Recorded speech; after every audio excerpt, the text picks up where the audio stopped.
കൂട്ടുകാർക്ക് പൂമ്പാറ്റകളെ ഒത്തിരി ഇഷ്ടമാണോ? എനിക്കും ഒത്തിരി ഇഷ്ടമാ. അപ്പോ ഇന്ന് നമുക്ക് നല്ല രണ്ട് പൂമ്പാറ്റകളുടെ കഥ കേട്ടാലോ? പണ്ട് പണ്ട് മനോഹരമായൊരു പൂന്തോട്ടത്തിൽ വർണ്ണാഭമായ പൂക്കൾക്കിടയിൽ രണ്ട് സുന്ദരികളായ പൂമ്പാറ്റകൾ താമസിച്ചിരുന്നു. ഒരാളുടെ പേര് ലില്ലി.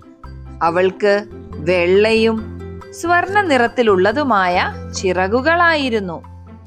മറ്റേ പൂമ്പാറ്റയുടെ പേര് റോസ്. അവളുടെ ചിറകുകൾക്കോ കടും ചുവപ്പും കറുപ്പുമായിരുന്നു നിറം. കൂട്ടുകാര് ഇതുപോലത്തെ പൂമ്പാറ്റയെ കണ്ടിട്ടുണ്ടോ? റോസും ലില്ലിയും ഉറ്റ ചങ്ങാതിമാരായിരുന്നു. ദിവസവും ഒരുമിച്ച് പൂന്തോട്ടത്തിൽ പാറി നടന്നും തേൻ നുകർന്നും തമാശകൾ പറഞ്ഞും അവർ സമയം ചെലവഴിച്ചു. ഒരു ദിവസം പൂന്തോട്ടത്തിൽ വലിയൊരു കൊടുങ്കാറ്റ് വീശി. ശക്തമായ കാറ്റും മഴയും പൂമ്പാറ്റകളെ തെറിപ്പിച്ചെറിഞ്ഞു.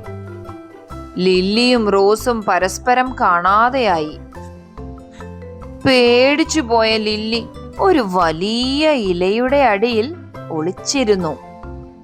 റോസ് ആകട്ടെ ഒരു പൂവിന്റെ ഇതളുകൾക്കുള്ളിൽ ഒളിച്ചിരുന്നു. അങ്ങനെ മഴയൊക്കെ പോയി ആകാശം തെളിഞ്ഞു വന്നു. സൂര്യൻ വീണ്ടും തിളങ്ങാൻ തുടങ്ങി. എന്നാൽ ലില്ലിക്കും റോസിനും പരസ്പരം കണ്ടെത്താൻ കഴിഞ്ഞില്ല. അവർ ദുഃഖിതരായി പൂന്തോട്ടത്തിൽ അങ്ങോട്ടും ഇങ്ങോട്ടും പാറി നടന്നു. പരസ്പരം വിളിച്ചുകൊണ്ടേയിരുന്നു. കുറച്ച് സമയത്തിന് ശേഷം അവർ ഒരു വലിയ റോസാ ചെടിയുടെ അടുത്ത് വെച്ച് കണ്ടുമുട്ടി.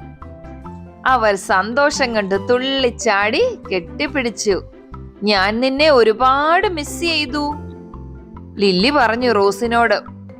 എനിക്കും നിന്നെ വീണ്ടും കണ്ടതിൽ എന്തൊരു സന്തോഷമാണെന്നോ റോസ് പറഞ്ഞു. അന്നു മുതൽ അവരുടെ സൗഹൃദം കൂടുതൽ ദൃഢമായി. എത്ര വലിയ കൊടുങ്കാറ്റ് വന്നാലും അവർ പരസ്പരം താങ്ങും തണലുമായി ഇരിക്കുമെന്ന് അവർ തീരുമാനിച്ചു. പിന്നീട് അവർ എല്ലായ്പ്പോഴും ഒരുമിച്ച് പാറി നടന്ന് പരസ്പരം സ്നേഹിച്ചും സഹായിച്ചും ആ പൂന്തോട്ടത്തിൽ സന്തോഷത്തോടെ ജീവിച്ചു. ഇനി വേറെ ഒരു കഥയുമായി പിന്നെ കാണാം.